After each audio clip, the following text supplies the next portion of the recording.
Começamos esta edição do Band Cidade com a novela Sem Fim. Olha, um relatório interno da Prefeitura de Campinas apontou que o prejuízo causado pelos desvios de verbas da Operação Ouro Verde foi bem maior do que estimou em princípio os promotores do Ministério Público. A Rose Guglielminetti já está aqui com a gente e tem outras informações mais atualizadas. Oi, Rose, que caso sem fim, hein? Boa noite para você. Boa noite, Walter Sena. O caso Ouro Verde já virou uma novela.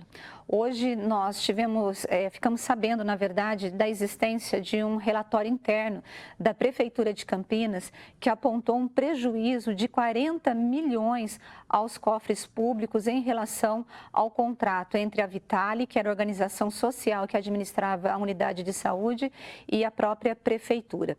E esse desvio, esse prejuízo se refere a materiais que foram desviados, a verbas trabalhistas, verbas previdenciárias que tiveram que ser pagas depois do rompimento do contrato entre a Prefeitura e a Vitale. Contrato esse que foi rompido depois da denúncia do Ministério Público de Campinas, que apontou que havia um esquema de desvio de verbas públicas dentro da unidade e que esse desvio gerou, na verdade, um prejuízo de mais de 24 milhões de reais. Então, o documento interno da Prefeitura aponta que o prejuízo é muito maior.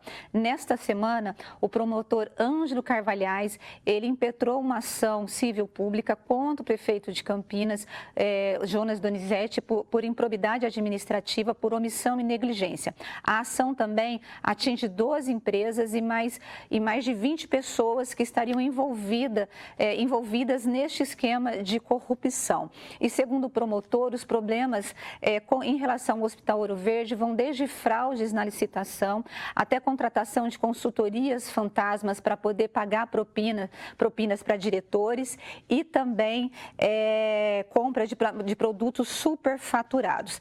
E ontem, o juiz da 2ª Vara da Fazenda Pública acabou bloqueando bens de 18 réus envolvidos nesse esquema do Ouro Verde no valor de 32 milhões.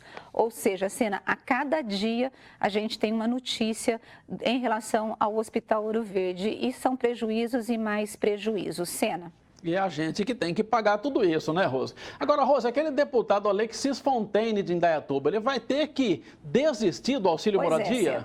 O deputado Alexis Fontaine, ele acabou atendendo a recomendação do partido, mas não significa que ele concordou. E o que ele acabou atendendo?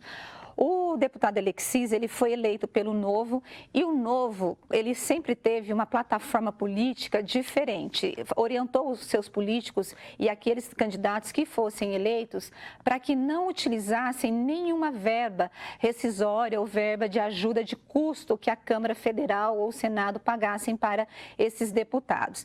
E o deputado aqui de Campinas, o Alexis, ele decidiu que ele iria usar a verba, chamada auxílio moradia, que pode chegar a um valor de 4.200, mas o deputado de Campinas usava cerca de 1.700 por mês, contra a vontade do partido.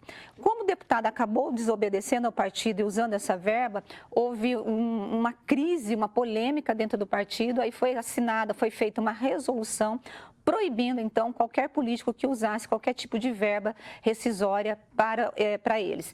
E o deputado teve que se submeter à vontade, porque se ele desobedecer essa resolução, ele pode ser punido por infidelidade partidária e isso significa que ele pode perder o mandato. Mas eu conversei com o deputado hoje, ele disse assim, olha, eu obedeci ao partido, mas não significa que eu concordo com o mérito desta resolução. E ele achou essa medida autoritária e disse ainda que pode prejudicar o político, o deputado que não tem condições de pagar as suas próprias despesas. Mas é aquela história, Sena, se você concorda, aquilo que é combinado não sai caro. Se ele concordou em se submeter a essas decisões e essas regras do partido, ele precisa de fato obedecer. Sena. É verdade. Ele ficou contrariado, mas o bom senso prevaleceu. Obrigado, Rose, pelas suas informações. Olha, sobre o prejuízo de 40 milhões de reais no Hospital Ouro Verde, a Prefeitura de Campinas disse que vai cobrar judicialmente esse valor.